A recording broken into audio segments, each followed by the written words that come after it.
Hey there, my name is Thomas O'Regan, and over the last 3.5 years, me and my wife have built an 11 property portfolio. Now, I just wanted to go through one of the big secrets property investors know that you probably don't, or maybe you do know it, but I just wanted to reinforce this understanding if you already know it today.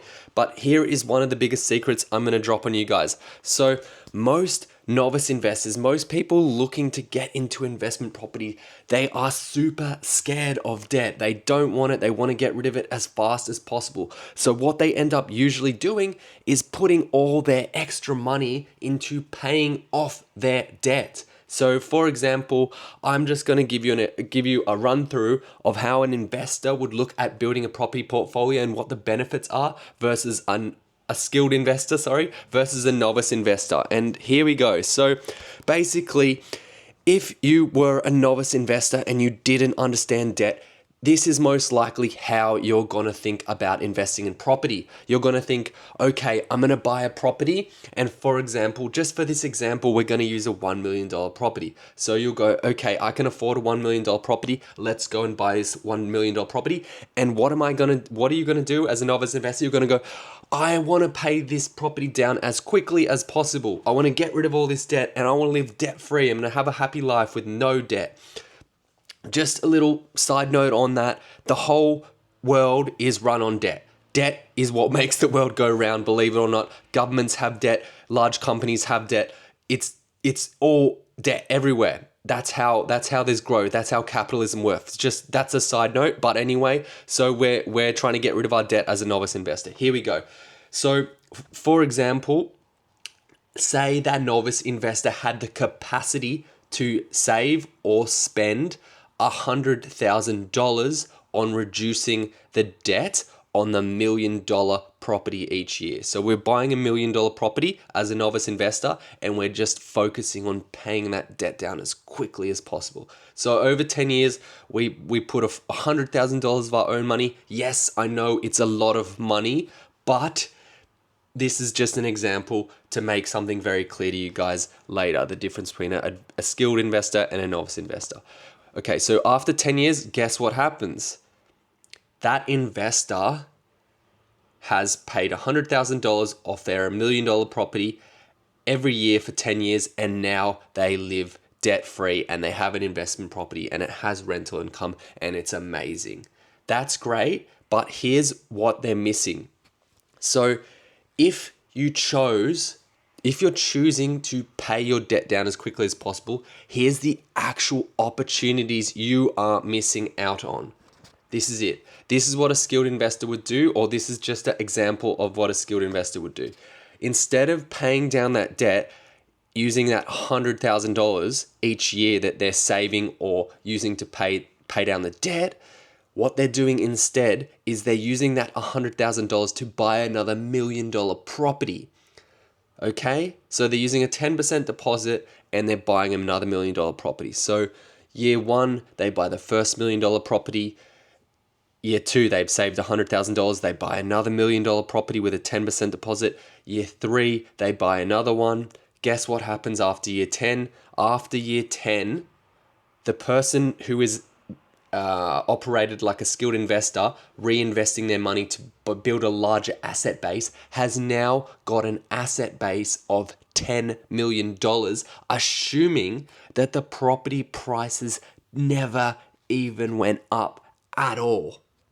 And here in Australia, if you guys aren't aware, property prices generally double every 7 to 10 years. So let's take another look at the difference between the novice investor and the skilled investor. Novice investor has one property, and let's say that property performed well in terms of capital growth. They have that property and they're living debt-free because they paid off all the debt after the 10-year period, and now they have a property with no debt and a rental income. It is worth $2 million because it doubled in 10 years. Let's go and look at the skilled investor and what their property portfolio looks like. So the difference is that skilled investor has bought one property every year for the last 10 years, and now their property portfolio is not worth $2 mil like debt free, like the novice investor, their property portfolio is worth $10 million. Just let that sink in. $10 million. That's like a 5x difference on the novice investor in asset base. What you want to do as an investor, what you want to think about doing is you want to think about growing the largest asset base as possible. Why? Because if you have a large asset base, it means your wealth will build faster. It's like a snowball. The bigger it gets, the more snow it collects, the faster it goes down the hill, etc., etc. Okay? So if you have a very small snowball, it's not going to perform as well as one that's bigger. So basically what I'm saying here is if you chose to use your money, your extra money to buy properties, like continue buying properties opposed to paying down your debt, you'll be at a far better position as an investor that would have chose to pay down their debt. Now, I've done these examples and I've assumed that for a 10-year period, the experienced investor got absolutely no capital growth whatsoever. All they've done is just bought another property every year instead of paying down their debt. And their property portfolio is worth 10 mil, and it's literally 5 times the size of the novice investor. Okay, it's 5 times the size of the novice investor, and that's just one difference they've made. And once again, I want to drill in the fact that just to make this example that I'm giving you guys so clear how much more superior the buying properties with your extra money is than paying down debt. The person who bought the 10 properties, in this example, they literally never got any capital growth. And it's still 5 times better.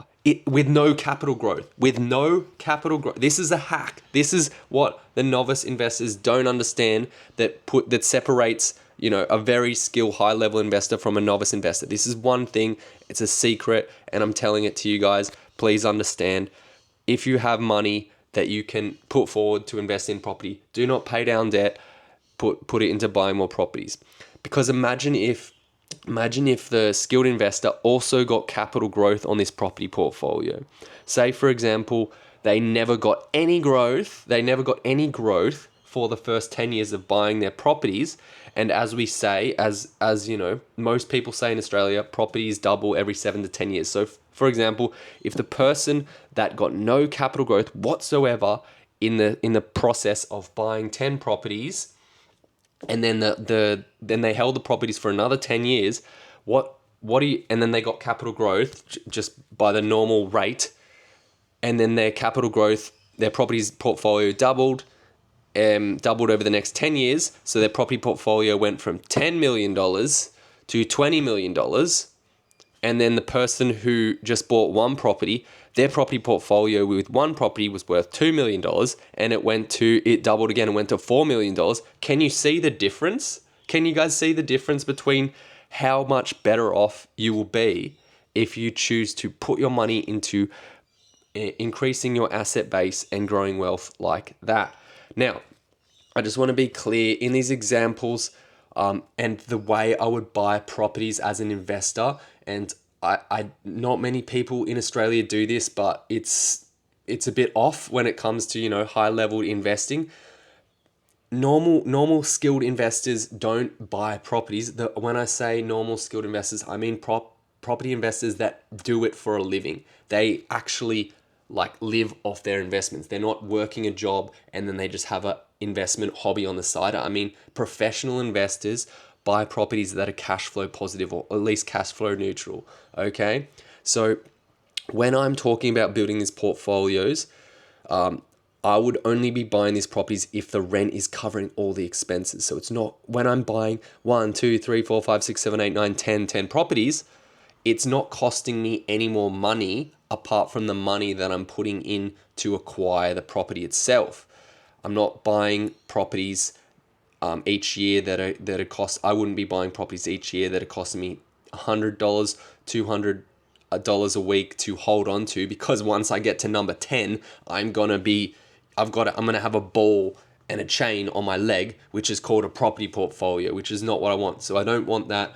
I want to acquire properties that are cash flow positive, so it's stress free. Now that's one of the secrets I went through with you. Wanted to go through with you guys today on how to build a large portfolio, like a skilled investor. And if this helped at all, please give me a like, a comment. If you need me to do any more videos on something you didn't understand, or you want me to get out the whiteboard, I can do that.